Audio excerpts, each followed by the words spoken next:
Berani terima tantangan kan? Kalau tidak tahu jawab pulang bisa? Bisa? Bisa? Dengar dulu, kalau tidak boleh, saya tidak mau. Benar jawaban dapat uang, salah jawab pulang. Bisa? Nah, baguslah itu. Habis gubernur punya uang.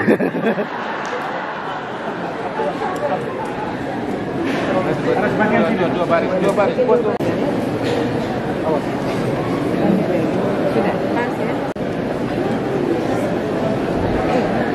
Sudah ya?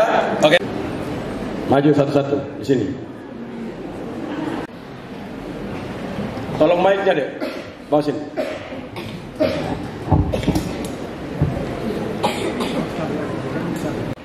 Rp2 juta. Pertanyaannya begini. Sebutkan negara yang terakhir kali masuk menjadi anggota ASEAN. Timor Leste. Rp2 juta. Hilang, nanti lagi.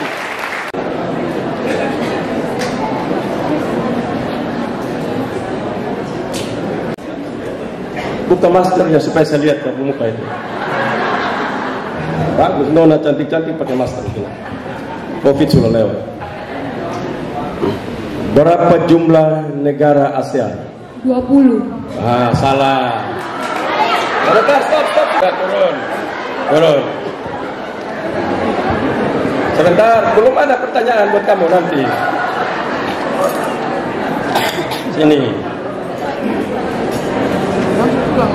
Langsung pulang ya, salah.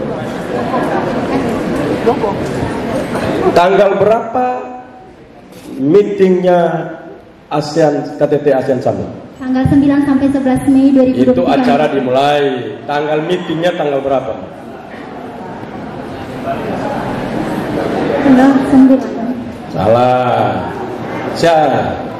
Tanggal yang benar adalah tanggal 10 dan tanggal 11. Itu high meetingnya di situ. Para presiden datang ya. Turun, ganti. Mereka.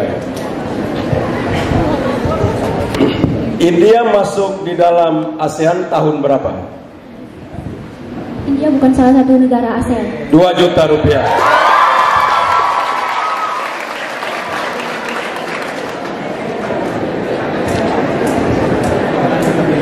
Maju lagi. Habis nih uang gubernur. Pintar-pintar orang Sikai. Berapa jumlah negara yang tergabung di dalam ASEAN? 11. Rp2 juta.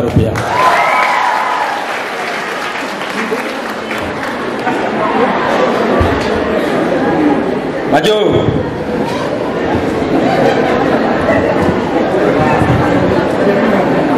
Sebutkan nama-nama negara yang tergabung di dalam ASEAN. Indonesia, Laos, Singapura, Filipina, Thailand, Myanmar,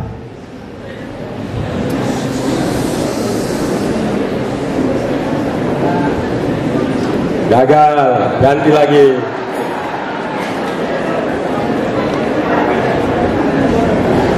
Ini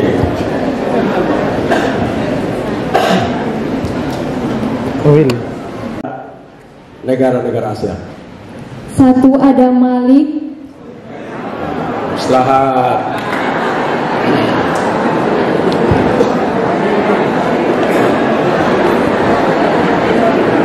Sebutkan minimal 3 kepala negara ASEAN. 1 Joko Widodo,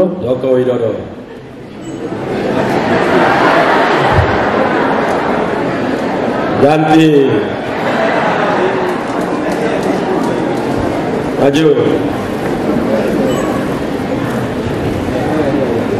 Sebutkan minimal 4 kepala negara yang tergabung dalam negara-negara ASEAN. 4 negara.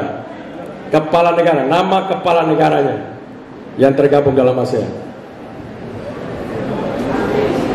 1 Joko Widodo. Joko Widodo. Tidak tahu. Udah, turun.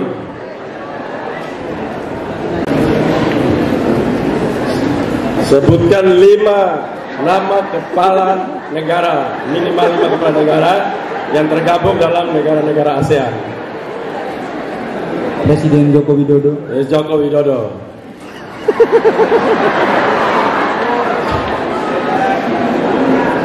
Terima kasih, turun. Maju.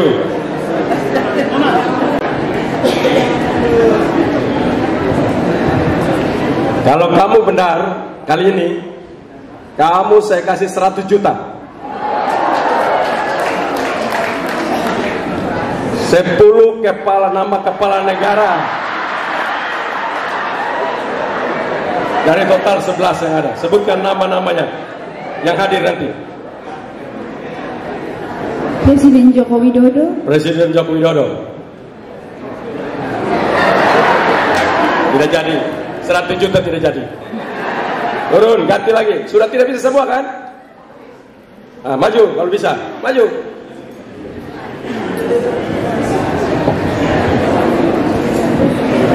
Sebutkan 11 nama kepala negara ASEAN yang akan hadir. Total hadiah 100 juta. Yang pertama Presiden Joko Widodo. Lalu stop. Tidak jadi, udah.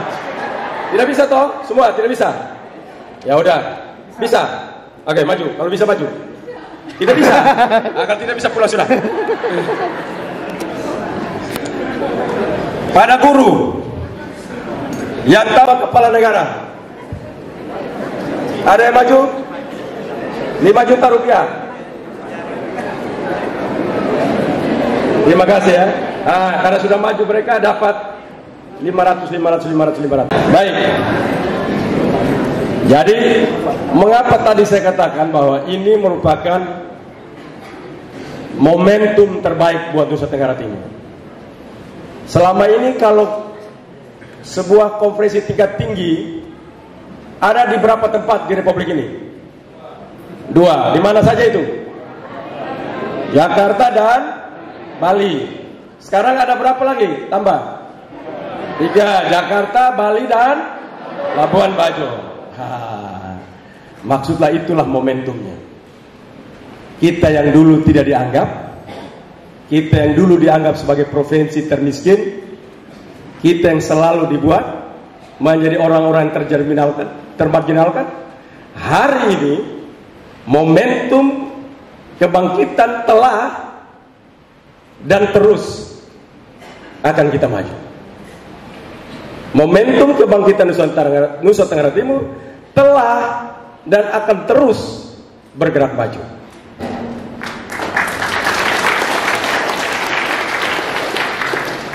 Karena itu restorasi pendidikan itu bukan urusan Nasdem itu.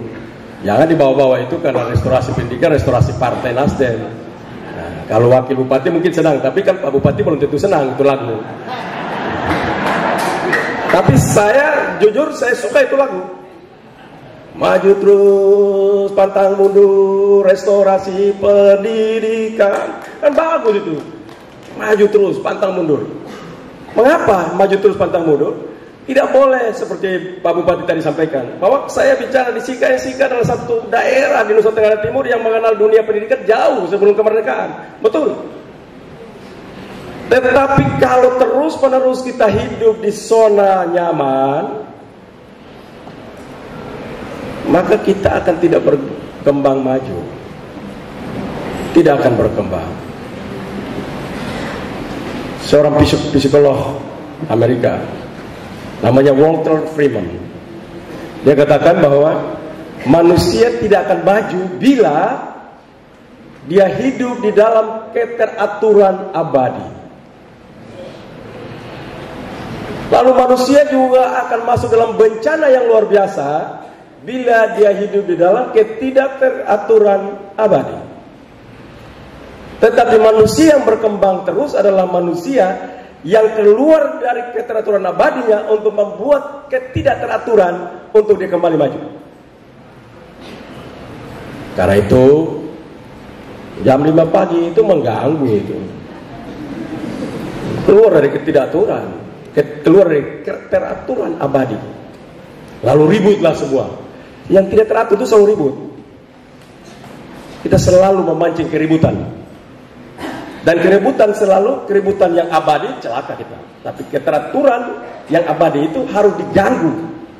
Dan kita tahu kita hidup nyaman terus. Lalu kita cek anak-anak kita. Kenapa pendidikan tidak maju khususnya di sekolah-sekolah negeri? Periksa sana, periksa sini. HB-nya 9, 8, 11. Periksa, mengapa HB-nya rendah? Ada yang tahu HB? Bukan BH, HB. Jangan dibalik. HB. HB itu apa? Kadar oksigen yang terikat di dalam sel darah. Jadi kalau umpama oksigennya terbatas, ya matanya melotot tapi tidak bisa terima apa-apa. Kenapa HB-nya rendah? Karena tidur bangunnya telat, buru-buru tidak sempat makan pagi, masuk di samping sekolah langsung upacara masuk kelas, langsung dikasih masuk. Apalagi panas model seperti di dalam ruangan ini. Ada yang kipas makin panas, Bu. Teorinya begitu kita kipas, Bu, ibu tanpa sadar setelah membakar. Teorinya, kalau supaya dingin, diam. Seluruh alat dalam tubuh semua bisa diam. Nanti lama-lama dingin. Tapi kalau kipas olahraga itu makin keringat, terjadi pembakaran di dalam tubuh, maka kita makin berkeringat. Makin kipas makin berkeringat. Nah, seperti api, dikipas dia makin membara. Nah, itu. Jadi kalau mama-mama itu kalau di tempat panas bawa kipas itu sia-sia itu. Makin kipas makin meleleh. Kok bisa? Ya karena kipas. Kalau diam tenang, tidak bergerak, maka energinya tidak terpakai. Maka pasti tenang. Maka masuk daerah-daerah begini. Dapatkah kita bayangkan kalau dia model seng begini, lalu anak-anak diajar di jam 12 siang? Ada masalah tidak? Ada masalah tidak? Iradiasi matahari Nusa Tenggara Timur tertinggi di Indonesia. Karena itu kita punya energi yang luar biasa. Jangan kita marah-marah gara-gara panas ya. Karena iradiasi matahari itu akan memberikan kekayaan buat Nusa Tenggara Timur yang luar biasa. Kita akan mulai nanti di Sumba tahun ini. Kita start. Sumba memiliki sekitar 10 giga energi listrik tenaga surya. Dan itu akan bisa menghidupi seluruh industri apapun yang masuk di Nusa Tenggara Timur. Renewable energy. Dunia hari ini tidak lagi akan mau menerima produk-produk hasil olahan dari energi fosil. 2030 nanti produk yang akan diekspor tidak lagi kita akan dapat diekspor kalau hasil produk itu keluar dari energi fosil. Dan berkembang. Bapak Presiden Joko Widodo telah menandatangani Paris Agreement untuk 2025 nanti 23% Indonesia sudah mempergunakan renewable energy untuk seluruh produk-produk. Itu menunjukkan bahwa NTT nomor 1 di dalam pembangunan Indonesia ke depan. Mengapa? Karena NTT memiliki paling banyak renewable energy. Mulai hitung. Panas bumi. Jadi kalau mau bangun panas bumi, Pak Bupati, mesti kita punya orang NTT ini. Kalau kita bangun panas bumi, ribut-ribut. Tapi itu di provinsi lain, tidak ada di Pulau Flores. Padahal itu pesan kekayaan masa depan. Dunia harus pakai itu. 2, matahari. 3, angin. 4, arus laut. Nah, nanti di Flores Timur antara Flores dan Pulau Adonara, Lembata, Adonara dan Solor, Adonara, Lembata dan Alor dan Timor, Alor dan Pantar. Itu kekuatan Timor dan Semau dan Rote, kekuatan energi yang luar biasa. Energi arus laut. Provinsi ini provinsi yang sangat kaya ke depan. Minimal di 2040 sudah tidak ada provinsi yang bisa melawan Nusa Tenggara Timur lagi. Saking kayanya. Untuk energi matahari di Sumba, tahun ini kita masuk 4 miliar dolar. Kalau dia karensi hari ini tadi mata uang tukar hari ini, berarti ada sekitar 70 triliun masuk mulai tahun ini sampai dengan 2027. 70 triliun masuk pulau kecil itu. Pulau kecil itu masuk uang segitu banyak. Bayangkan, kita punya Labuan Bajo, kita punya Sumba dengan energi yang luar biasa, kita punya Flores dengan energi panas bumi, arus laut, angin. Maka tidak ada pilihan buat kita itu miskin. Kita akan kaya. Lalu bagaimana kita mengelola kekayaan ini? Kan tidak bisa kalau kita sekolahnya itu mau jadi suster, jadi pastor, dokter, pengacara, akuntan, apalagi itu, guru. Bukan berarti ini salah nih. Sekolahnya juga tentang energi terbarukan harus. Supaya yang nanti merancang ini anak-anak Nusa Tenggara Timur. Karena itu sekolahnya jangan seperti zaman dulu. Setuju, kita berutang budi kepada semua pemimpin, kepada semua pendahulu kita yang meletakkan dasar.